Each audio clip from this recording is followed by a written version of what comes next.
Welcome to Thread Talks. I'm so excited to have the guest we have today because when I started my business over 20 years ago, she was a beauty director at Tatler, and that's the place you go to get all the information you want on beauty and aesthetics. And she's funneled all that knowledge and information into her business, which is the Editor's List. It's global and it fast tracks you to cosmetic doctors and surgeons all over the world. Welcome, Olivia. Thank you so much for having me. I'm looking forward to it. And which treatments have you chosen to do today? I'm going to do an eyebrow tint and an eyelash tint. Great. So we've got Olivia in the brow chair. Olivia, you don't mind chatting while you have your brow tint, do you? Thank you so much for having me. I love being in the brow chair. Well, we are very excited to have you and, to chat to you while you have it as well, because there's so much I want to share with you. And, well, I'm hoping you share with me, actually. But let's talk about brows first. How often do you get them tinted? Well, as you know, Vanita, I am a Blink Brow Bar sort of regular. I am turning 50 in about a month or two, and my eyebrows have aged. I have the occasional white hair cropping up now. Oh, yes. And I'm finding they get wiry, so I am trying to do this probably every 6 to 8 weeks, having a brow tint. And then I also love getting my lashes tinted. I go for like a dark brown on my brows and like a blue-black on my lashes. But I'm off on an Easter holiday shortly, so I'll be on the beach in Barbados, which is incredibly exciting. Wow, that sounds... Yeah. And I don't want to be dealing with like panda-like mascara around my eyes.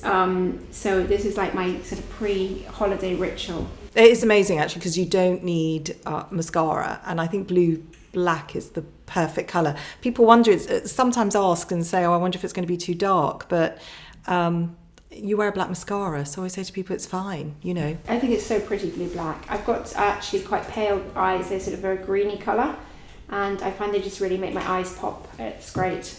Yeah, it just adds a bit of sparkle to the eyes, so best thing not having to take mascara with you on holiday.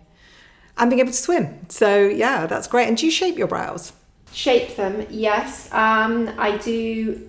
I've got quite a fine brow. I know the trend has been for a long time now to have a bit of a bushier brow. But naturally, I've got a quite fine brow. So I don't overdo the shaping. I just sort of pluck a few sort of flyaways or runaways, but nothing major. I'm not really doing regular threading or anything like that. Well, it's interesting, I think, because as you get older, a lot of people say they haven't got much hair, but the odd hair makes a difference in terms of shape. So sometimes it is nice just to have either the odd professional treatment or to try and do it at home just to maintain that. Sadly, hair does lessen as we get older. I do go and see actually a lady called Suzanne Martin for a semi-permanent makeup just to give them the shape, to maybe give them a little bit, make them a little thicker. And is that microblading? No, it's like micro tattooing. She's very sort of keen that it's not microblading. She has a technique called the couture brow. And so it's quite a long process when you first go. It's about an hour and a half. She will kind of draw the shape on. So some people have asymmetric brows, so she can kind of even things up. Like me, if you've got a slightly thinner brow or no brow at all, she can start from scratch. And she makes these little feather-like... it's like a little pen that she has, and basically you have to wait for about a week. The brow comes up much darker and then it kind of scabs a little bit. There's a special cream she gives you to put on it, but it lasts, I'd say, well, for me it usually lasts about 8 to 12 months, so it's quite a good treatment to do. Well, another interesting treatment, because we have a lot of customers come in for microblading, which is also so much better than the semi-tattooing that existed when I started the business. Yeah. And now it's much more natural. So I think it's a great solution for people that have got, barely their brows. And, gosh, Olivia, I've known you for the past 20 years when I started my business and you were at Tatler. Yes. And do you think that much has changed in terms of brows and trends? Well, funnily enough, I did a segment for ITV this morning not so long ago about brows. There was a news story about Kim Kardashian. She'd done, I think, a photo shoot for a magazine, And she's a Camelon. She likes changing up her look quite a lot. And I think what the makeup artists have done, Kim's got quite a signature, stronger brow. They basically put some concealer on the brows, covered them up with makeup, and just done a very, very thin line. And it was quite a sort of striking look. So this morning they wanted me to talk to them about the return of the skinny brow. Back in the 1990s, I grew up with the supermodels, Linda Evangelista, Christy, Cindy, Tatiana, Naomi, and they had, I think, quite refined brows. Lots of people sort of piled into the trend and overarched their brows and sort of pluck them, and of course then the hair doesn't grow back. But I was saying, my feeling is that the Cara Delevingne big bushy brow maybe has had its moment. We are some people going for a finer brow, but they're not quite as extreme. They're not sort of really plucking up the arch. They're making it a little bit more natural. Yeah. Well, I love the fact that you mentioned concealer, because it's what we advise as well, that, if you use a really good pencil, slim brow pencil, kind of with a micro tip, to pack in the brow and add colour, and then a concealer around it, you can create the effect of a skinny brow without actually having to pluck them away. I felt that we had to do a lot of rehabilitating in the noughties when customers were just, they were just despairing about what they'd done to their brows and what Kate Moss had encouraged them to do. But I have a question for you. There's Revita Brow, which is kind of an interesting product to help, grow the brow. Lots of people have products with castor oil in it. Do you recommend these products for brow growth? Castor oil is great for your brows. Actually, there are lots of oils that are good for your brows. Almond oil is what we recommend, just because it's a bit lighter. It's not as heavy. And actually, I think in a serum, you really want a blend of some actives like Ravisome Biotin, which is what we've got in our Brow Boost, which really helps, kickstart the hair follicles and works wonders on brows, actually. There are all sorts of ingredients that are great. Caffeine's another one. So I highly recommend that people use a daily serum. It does make a difference. Oh, wow, that looks so much better. Thank you. So with your business, the editors list, where you fast track people to doctors, which sounds incredible, do you have lots of requests for eyebrow issues? I do actually have quite a few requests for rehabilitating eyebrows. So there are some really interesting surgeons and doctors who are offering some quite pioneering treatments. So there is something called an eyebrow transplant. Oh. And there is a guy called Bassem Farjo, and he has the Farjo Institute. And I was talking at length with him the other day about his techniques. So he was explaining to me that eyebrows actually grow in a sort of herringbone pattern. So meaning that the hairs kind of come in at 4 different angles, and you can have an eyebrow transplant. So people have had, chemo, or just naturally really don't have much of an eyebrow and want to actually have hair in that area. What they do is they harvest hair from a donor site on the scalp. They don't have to sort of 10 years ago they would sort of make a sort of an incision and take a flap of skin with the hair in it, but now they just literally take the hair follicles and then they, like a tapestry, put them into the brow in a special pattern formation. The problem with hair from your head is it is different from hair from the eyebrow in the fact that it's a longer hair. So he did say that you have to sort of keep on top of trimming it because it does grow faster than eyebrow hair. But this is actually quite a successful procedure. It's not cheap. I believe it costs, I want to say, about £9,000. It's not a cheap treatment, but and does it look natural? Yeah, well, he's the master of this, and it's a sort of painstakingly intricate procedure that does look natural, as long as you have to trim the brow. You have to keep on top of, I'd say every 3 to 4 weeks, really trimming up that hair. Wow. Well, I didn't know about that. You are definitely, the font of all knowledge with anything new and exciting. So, Olivia, you are now having a lash tint. Yes. And so the colours is blue black that you've chosen, which we were just saying is gorgeous because it's a little bit like having mascara, but it feels, it's almost got a bit of a sparkle to it just because it's not black, so it's not as heavy. Feels a lot. I remember in the early days that a lot of our blonde customers were very fearful of it. They felt it looked a bit heavy, but actually it just looks like you've got party lashes ready to go all the time. I love this colour so much. It just makes the whites of your eyes, as you say, sparkle. I don't really like lash extensions. I think they can kind of trash the actual natural eyelash.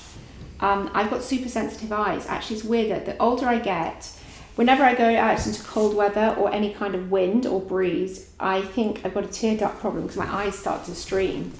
So I would imagine with me with fake lashes, I did try a pair, I had a whole set put on, and it didn't feel right to me. So it's, eyelash tints are just key to my whole beauty routine because they're so low maintenance and they just feel natural, and I love the look. And it's amazing how so many people don't really know about the fact that you can dye your lashes. It's kind of regular practice and a bit fearful of it. But actually, as you can see, Olivia's in the chair and so it's pretty relaxing. And when you leave, you can dye and go. No mascara required. And I find that these, lash treatments usually last about, I'd say, a good 6 weeks for me. Which is the average, and that's great. I think you said, how often do you dye your brows? I always think that's slightly, you need to come a little bit more often for that. Yeah, well, sometimes, because life is so busy, I do have, I've been trying all the different at-home kits. Yes. And I do sometimes do that, and I have a little product which has a little bit of a tint in it, like a sort of a gel, which really, helps keep things looking tidy between appointments. They're really good gap filler, actually, and we have brow tints that are doing exceptionally well. I think once someone's got over the fact they've got to mix the powder and dye and put it on themselves, it's actually very easy. So I think that's a really good stopgap. Okay, and we're about to see Olivia's eyelash reveal. Oh, wow. Fantastic. Thank you so much. Brow transplants, wow. Well, Olivia, you are definitely on the cutting edge of aesthetics because that is new information to me. So, Olivia, you are now experiencing brow pinching, which people always say sounds painful, but I think it's anything but. How are you finding it? Oh my gosh, it's bliss. I love it. It's so relaxing. Yeah, and I think people sometimes forget how important it is to massage the brows. It's really good for stimulation, circulation, kickstarting those sort of lazy eyebrow follicles, but also really good for underneath your eyes, just to get rid of dark circles. Massaging the area, but also kickstarting the hair follicles, getting the blood circulation going, getting the collagen going. And if you could also spend a little bit of time around the scalp, it's all connected around that area. So now I'm going to make us both a rose chai tea and we can chat more about aesthetics. Olivia, how are you feeling post-treatment? I am feeling a lot brighter, bright-eyed and bushy-tailed. Thank you so much. This is one of my absolute must-have maintenance treatments. Well, I have to say, it looks great. Thank you. And it definitely sort of makes your eyes shine and lifts everything. It really, really does. I think it takes like 5 years off. And, it's so wonderful to have you in the chair because you are an expert not just on cosmetic surgery, but also non-invasive beauty. Yes. And, it's really interesting because I'm pondering about whether the time has come and my children keep saying, oh, you should have started earlier. It's a preventative rather than just when your wrinkles start appearing. You should go and get something done. And so I just want to ask, when would you advise that people start having...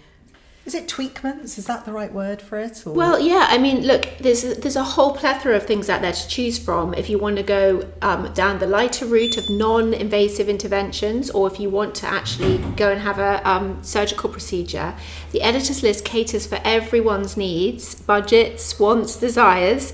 And I think it's just such a personal thing. Some people are absolutely horrified about the thought of going under the knife for vanity's sake, whereas other people, they really think it's part of not only making them look their very best, but also feeling for self-confidence. So there's no judgment, and I just think it's very, very personal, and I would never like to sort of put an age or a time requirement on that. It's just when you feel you need, you would like something to perk you up, just come and have a conversation. Yeah, and on your website it says that you don't want to look 27, you want to look the best version of the age you are. Yes, I need to update that actually, because actually I have to do that this year. I'm turning 50 in May, wow. And so my whole mission statement was like, yes, I don't want to look, I don't need to look 27. I was 47 when I wrote that. I just want to look like really good for my age. I'm actually really proud, to be turning 50.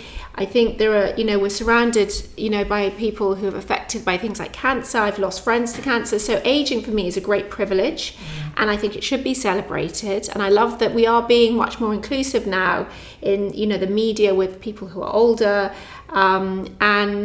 So I'm very pro-aging. Yes, and I think, it is a little overwhelming. I don't know where to go. So to have someone that might be able to coordinate something or advise the best people to see is really helpful. I think it's just, there is so much on offer, isn't there? And every 5 minutes someone's launching a new treatment or a new machine.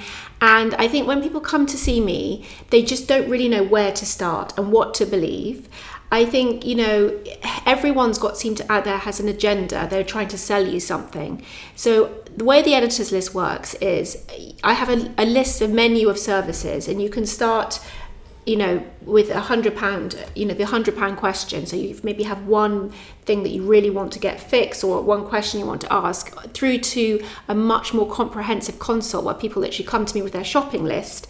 And I'm not being, given a backhander by anyone I'm recommending. I'm taking the payment from my clients, and then I'm free to recommend as I want. So it's honest, impartial advice, which I think is really so important and so lacking. And my experience comes from the fact that I wrote and edited about 14 of the cosmetic surgery guides for Tatler. I started back in 2003, and it was very much an emerging industry. So I had a real front row seat to watch all the different treatments, and gosh, we've learnt so much since then. I myself am quite upfront about what I've had. I've had a blepharoplasty about 3 years ago. And what can you explain what that is? Yeah, so I was aging. I think one of the first places that ages is your eyes. Lots of people say that, or your neck. My neck is the next thing to go. But I was noticing that I had really loose skin on my upper eyelids that was making me look quite tired even when I wasn't. So I went to see Mr. Naresh Joshi at the Cromwell Hospital, and I had a day procedure under a sedation rather than a general anaesthetic. And I just had, he's a master, and he just removed the excess skin. It's literally like a millimetre precision procedure. But also I think he repositioned some of my fat around my eyes. Sometimes when people do blepharoplasty and they don't really kind of get it on point, they can make the eyes look a bit more sunken. But he really did a great job.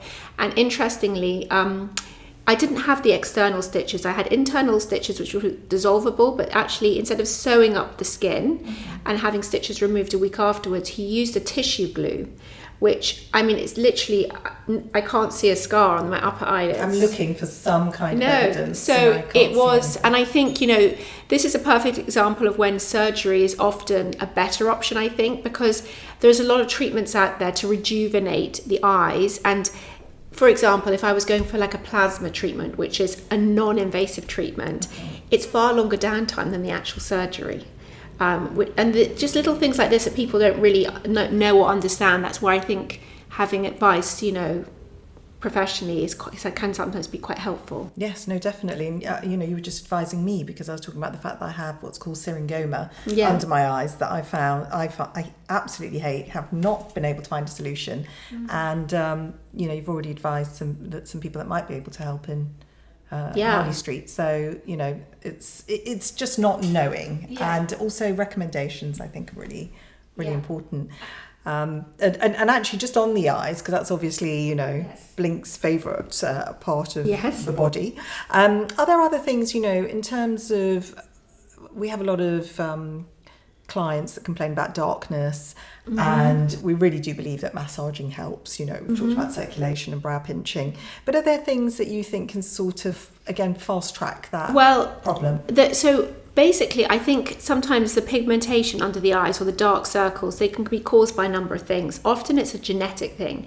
I think a lot of women from the Middle East, maybe Indian heritage, they seem to experience this darker pigmentation sometimes more than people from, say, Europe or other, different ethnic groups. It could be, as you say, it could be a sluggish circulation. You have a lymphatic system around your eyes. So simple things like maybe not eating as much salt, be careful with your alcohol intake. You have to be, I do think you have to be slightly careful when massaging. You don't want to be, when I had my procedure, Mr. Joshi said, just be careful that pulling the eyelid skin too much, because this is a skin that's 7 times thinner than the skin on the rest of your face. So, there are devices you can have, like little microcurrent, but again, I think I tend to advise my clients to avoid going heavily into the thermal, heating up around the eyes, because it is so delicate. That's why I sometimes think maybe, not for everyone, but a surgical option is better. I did try a treatment the other day called Neogen. So this is a plasma treatment, and I've been very against plasma treatments because of the downtime. You are left, it's treatments you can do over your face. You could probably do it, on your neck or your décolleté. They usually come in like a pen form, and it's just a plasma energy. It's like a gas that's sort of creating a thermal injury, and you get these little sort of red marks, which you have to wait to sort of scab over, and then when the scab falls off, people with very pale skin like me, or even darker skins, can be left with this sort of pigment for quite a few weeks or even a few months. So for that reason, I've been very anti that. But now they're releasing, I had a Neogen, I think it's called a glow treatment, where they have it's on the lowest setting.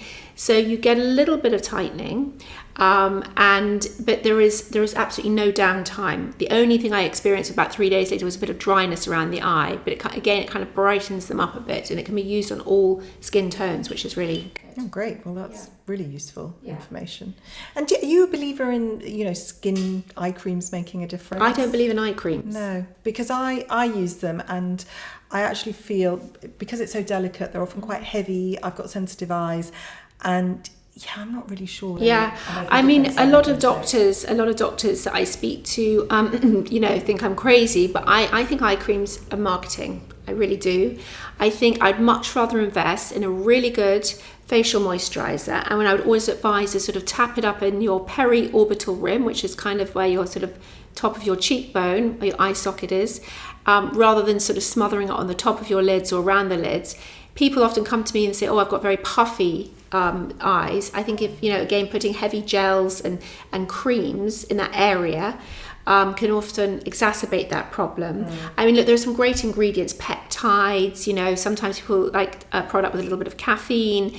We now have, there are injectable treatments as well, things like polynucleotides. But I think for me, I would rather just have a really good comprehensive moisturizer that kind of diffuses into the area rather than piling it on. I think that is good advice, and actually we have too many serums, creams.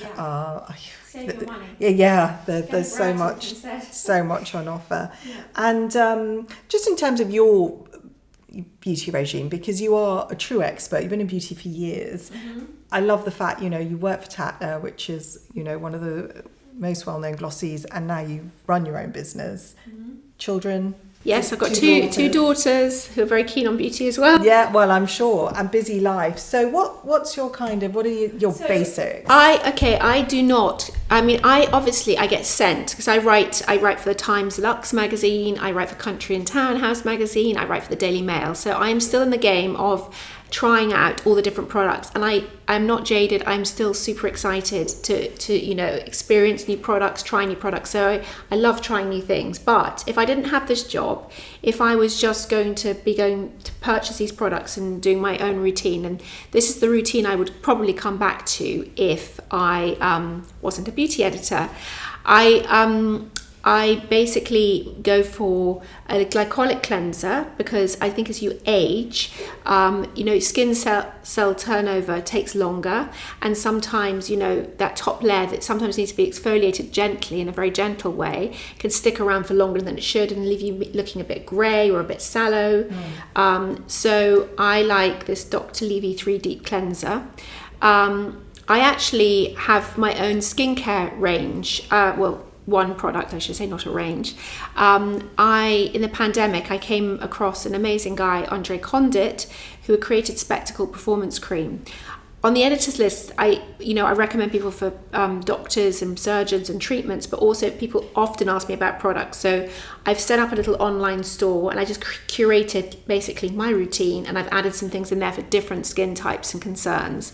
But I started buying this Spectacle Performance Cream to sell on my online store in the pandemic, and people were going wild about it. They were buying like 4 tubes. It's basically what I call a one and done cream.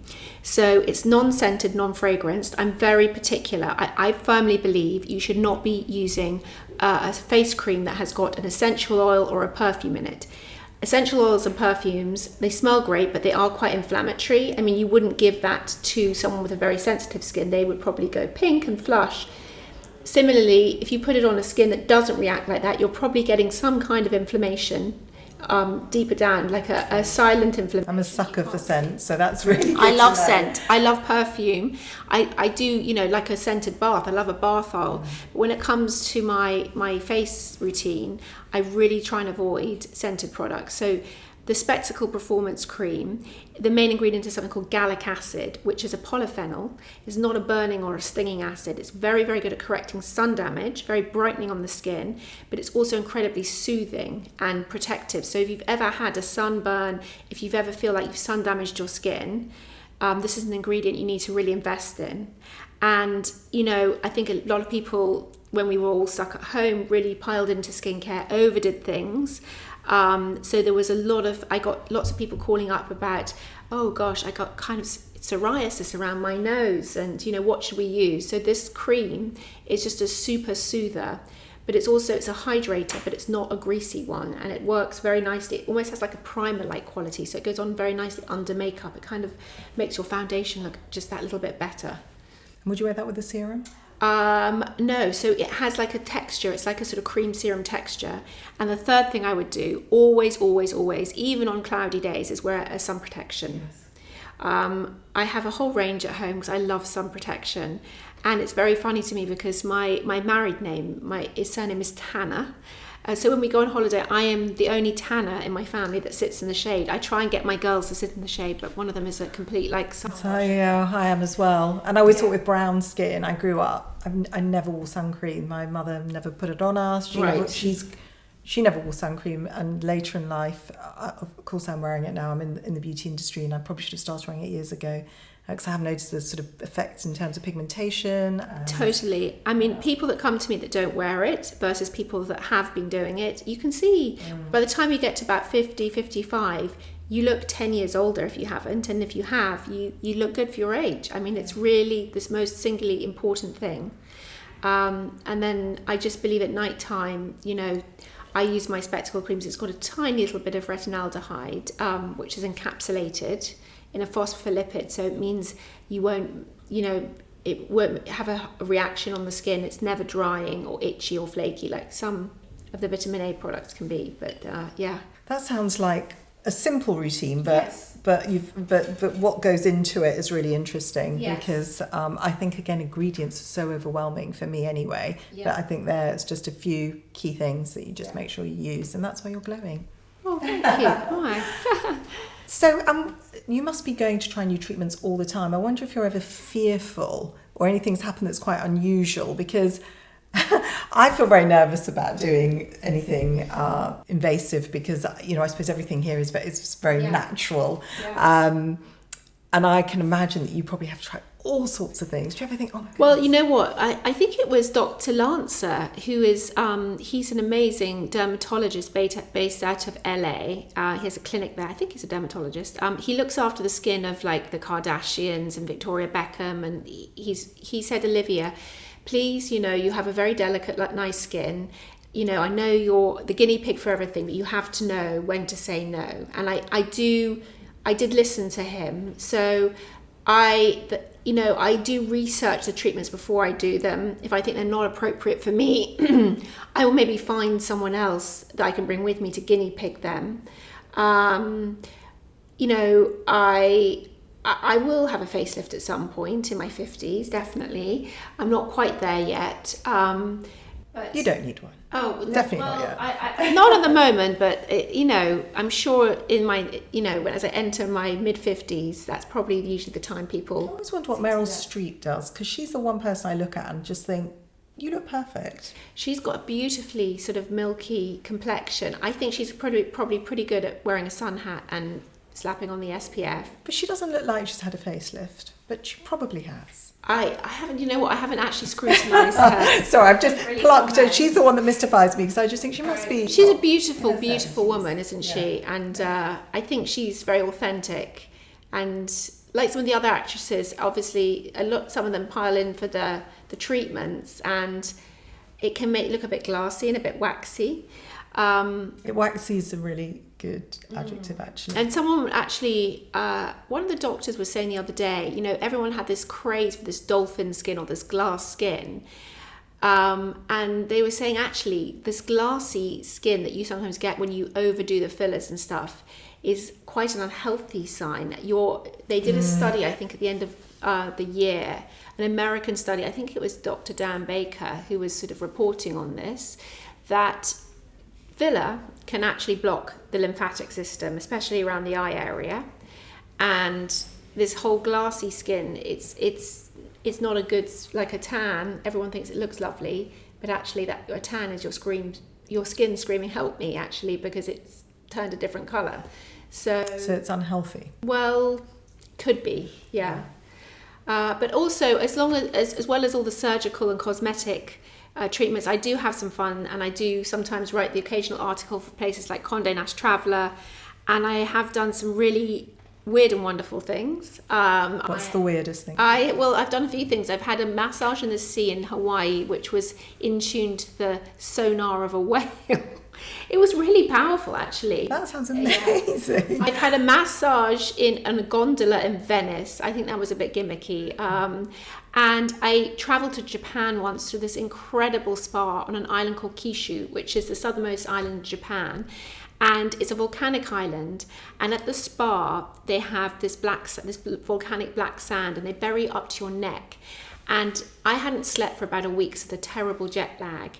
And I honestly can say this was like the first great night's sleep I had, but you can feel your blood pressure lowering. I think Yeltsin, who was the former president of the Soviet Union, used to go there to get sort of rehabilitated. But, you know, it was a really powerful treatment. And yeah. It sounds great. I think you've got a wonderful job, Olivia. Yeah, I love my job. And thanks for sharing all these tips. It's wealth pleasure. of knowledge. Thank you for having me. It's been lovely to have you in the brown chair. Thank you. Thank you. Thanks, Vanita. Before I let you go, I've got some quick fire questions. Sure. Facelift or BBL? Facelift. Oppenheimer or Barbie? Barbie. I think Ryan Gosling deserved an Oscar for his performance at the Oscars. I love him. Chanel or Celine? Chanel. Trainers or stilettos? Oh, no. Well, can I say flat shoes? Ballet pumps, probably. It's my signature. Cat or dog? Cat. I love Cat cats. lady. I'm a cat lady.